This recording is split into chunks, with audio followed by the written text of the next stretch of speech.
Hi, I'm Dr. Saurabh Dikshit. I'm a consultant general laparoscopic surgeon from New Delhi. So, today I'm bringing a very interesting topic for all postgraduate residents and for students who are preparing for NEET or even for your final examinations during your MBBS course. And the topic is the drainage procedures. We are going to talk about the drainage procedures like after gastrectomy. So let us see drainage procedures. The topic that we are going to discuss is drainage procedures. So what are the drainage procedures which are available today? What are the options that we have? Before that, when do we require a drainage procedures? What is the requirement? When do we require a drainage? We require a drainage post gastrectomy. Like if you cut the stomach, yeah, if you divide the stomach, the connection with the distal part of the body, or you can say gut, is lost. Then you need something to bypass that thing to the distal part. So that is where you need a drainage procedures. Post vagotomies, post vagotomy, or maybe as a part of palliation. Yeah. So palliation. When in palliation? In case of cancers. So it's required either post gastrectomy, post vagotomy, or as a part of palliation. Now let us see what are the various drainage procedures available.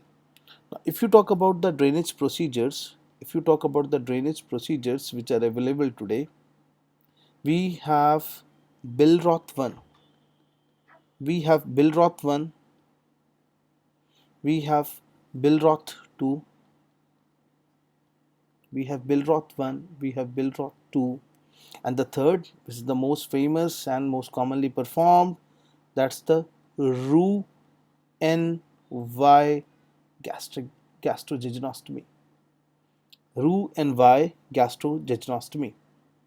So these are the three popular drainage procedures which are done for the stomach and for the connection for the stomach and the distal part of the gut.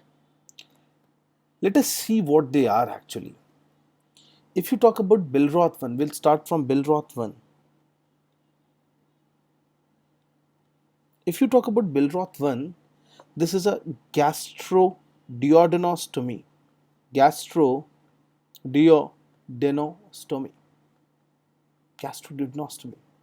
That means stomach is being anastomosed with the duodenum. And which part of the duodenum? How to remember? Remember it 1. So remember stomach with first part of duodenum. It's stomach to the first part of the duodenum. This is both. Do you know you cannot do this until unless you have divided the stomach? So this is exclusively required. This exclusively requires one thing, and that is distal gastrectomy is must for this. So yes, what is important? Important is distal gastrectomy. Distal gastrectomy is must. You cannot do it without a distal gastrectomy. Yeah. So let me explain it to you what it is. Imagine this is the stomach. And now this is the duodenum. So do you know you start dividing the stomach? Yes. What do you mean by distal gastrectomy? There is one point which is known as incisura angularis. We start at the level of incisura angularis at the lesser curvature and we go perpendicularly to the greater curvature and we divide it. Actually, what is this point? It's the confluence of the right gastroepiploic and left gastroepiploic where we divide it. And here just 1 to 2 centimeter distal to pylorus, you divide the stomach. So when you have divided the stomach, you are left with something like this now. Yeah. And this is the remaining duodenum. This is the remaining duodenum that we have. So what we do? We suture close it. We suture close it. And we anastomose this duodenum with the stomach. And this is what is known as gastroduodenostomy.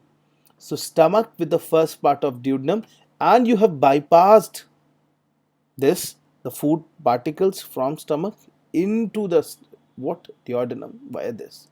So this is what is the Billroth 1. This is what is Billroth 1. Do you know the biggest advantage of this is, that we don't have the greatest advantage is no dumping.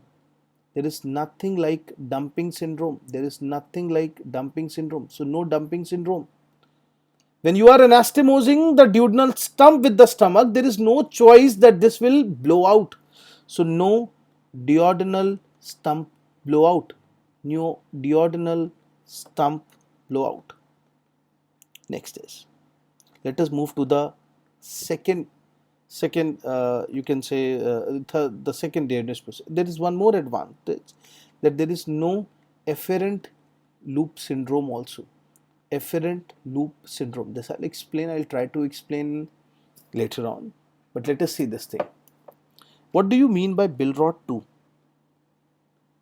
What do you mean by Billroth 2? Now Billroth 2 is loop gastrojejunostomy. Loop gastrojejunostomy. Yeah. It can be anticolic or it could be retrocolic. Yeah. Or it could be anterior or it could be posterior. Anterior or posterior. Do you know traditionally the Billroth 2, it's anterior loop gastrojejunostomy, which is traditionally known as Billroth 2. The posterior or the retrocolic loop gastrojejunostomy is actually known as polya gastrojejunostomy. We'll see. But let us see what is the concept. Students, this is the duodenum and this is the stomach, and now we are going to duodenum. So this is the stomach, this is the first part of the duodenum, this is the second part, this is the third, this is fourth, and now we have ligament of Treats here. Ligament of Treats, and after ligament of Treats the jejunum will start. So I need to drain the gastric contents into the jejunum. Yeah. So what I will do, now try to imagine, this is the jejunum, this is the jejunal loop. Yeah. 10 to 15 centimeters, 10 to 15 centimeter distal to the ligament of Treats, I will select a jejunal loop and I'll try to take it up. What and how we do it, just try to understand.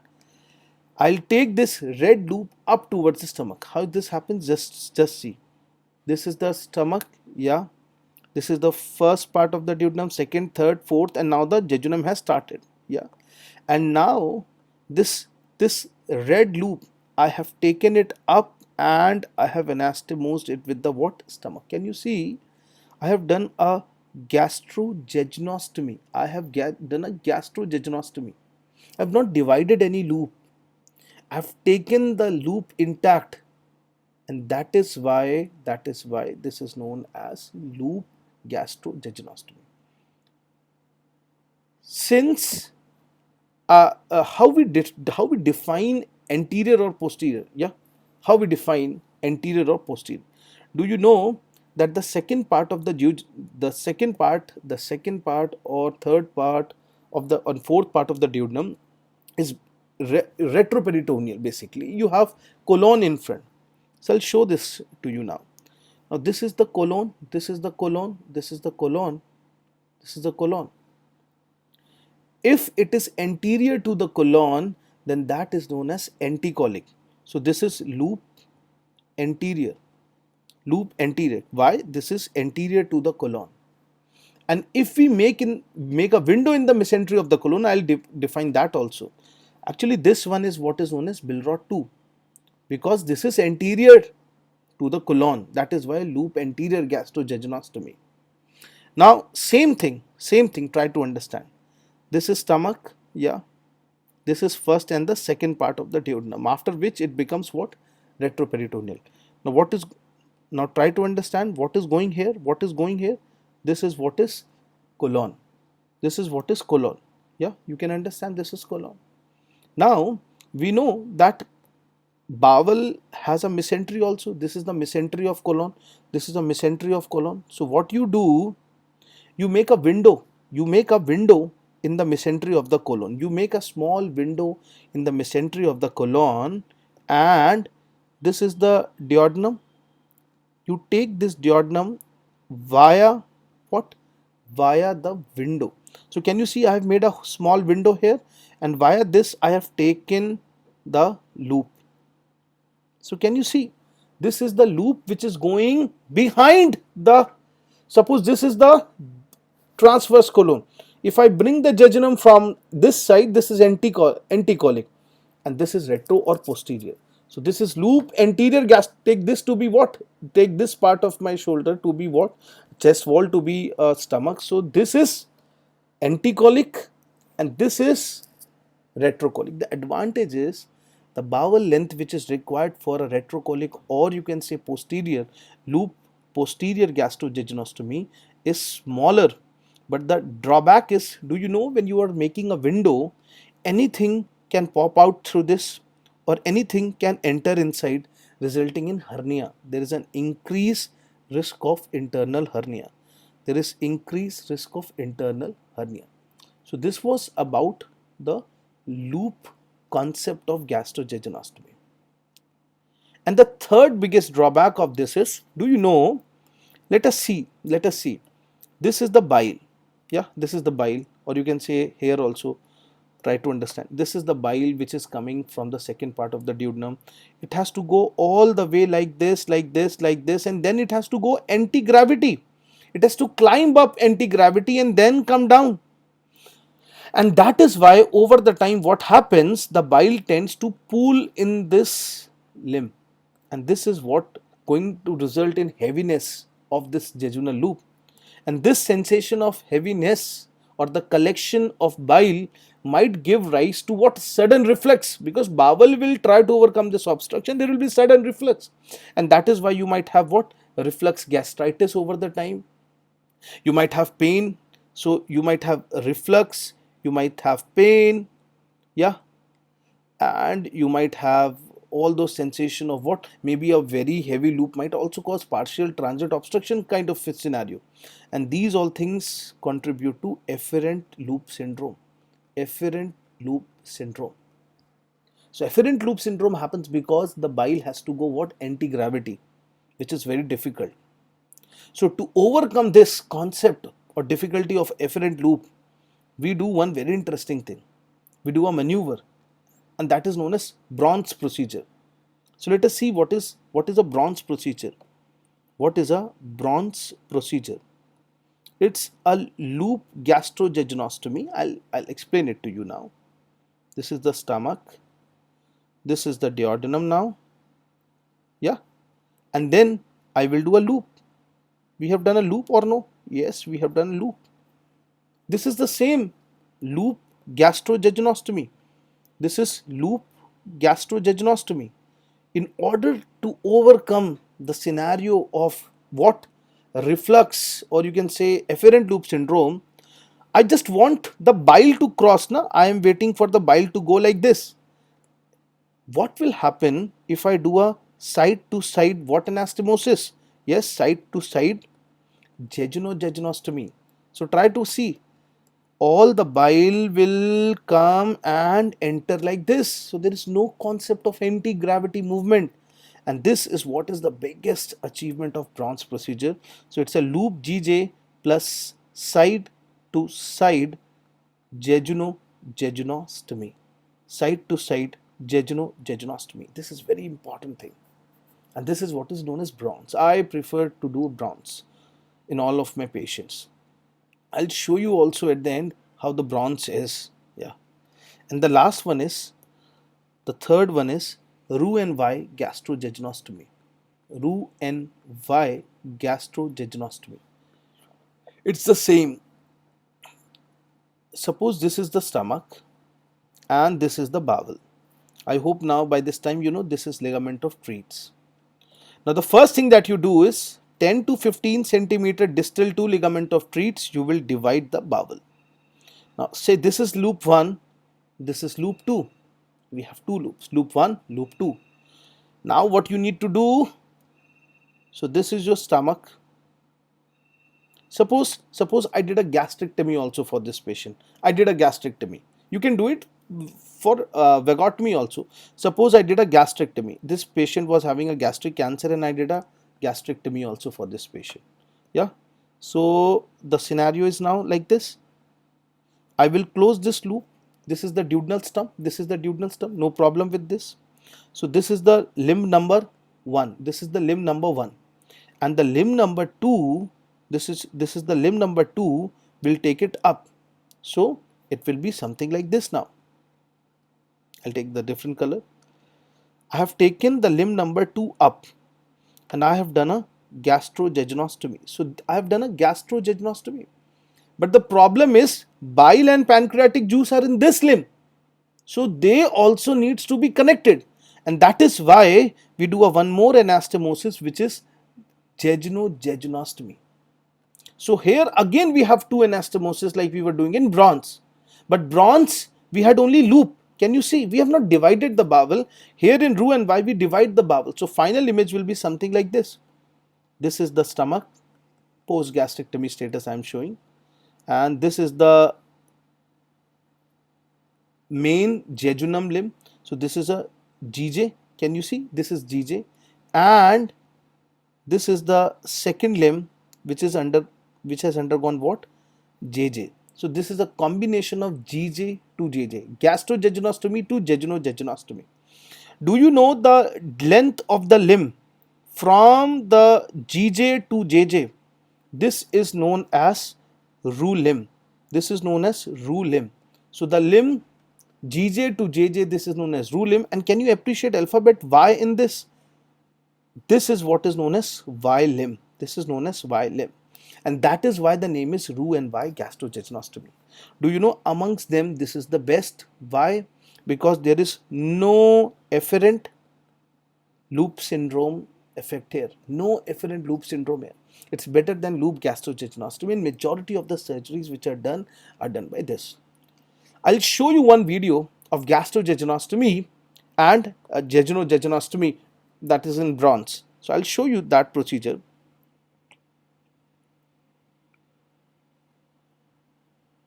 Now try to see this. Now this I'll try to show something here. Can you see the part this is the jejunum. This is the jejunum, and the jejunum is getting anastomosed with what? The stomach. I'll show you that part. Just see. Try to understand. This is the stomach.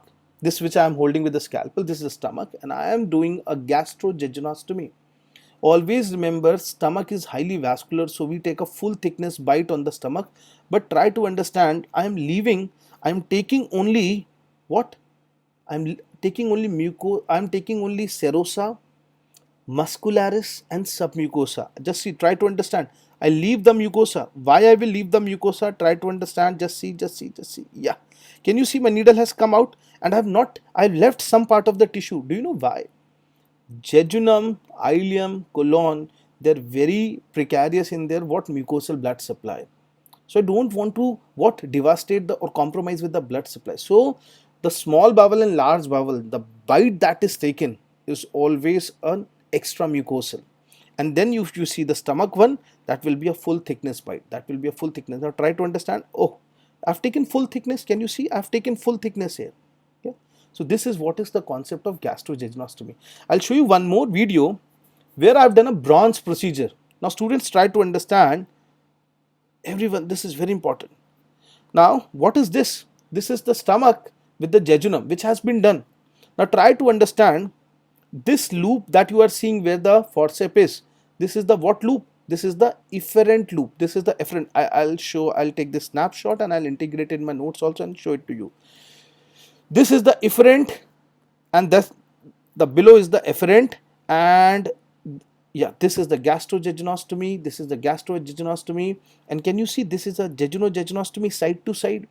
So this is what is classically representing a bronze procedure.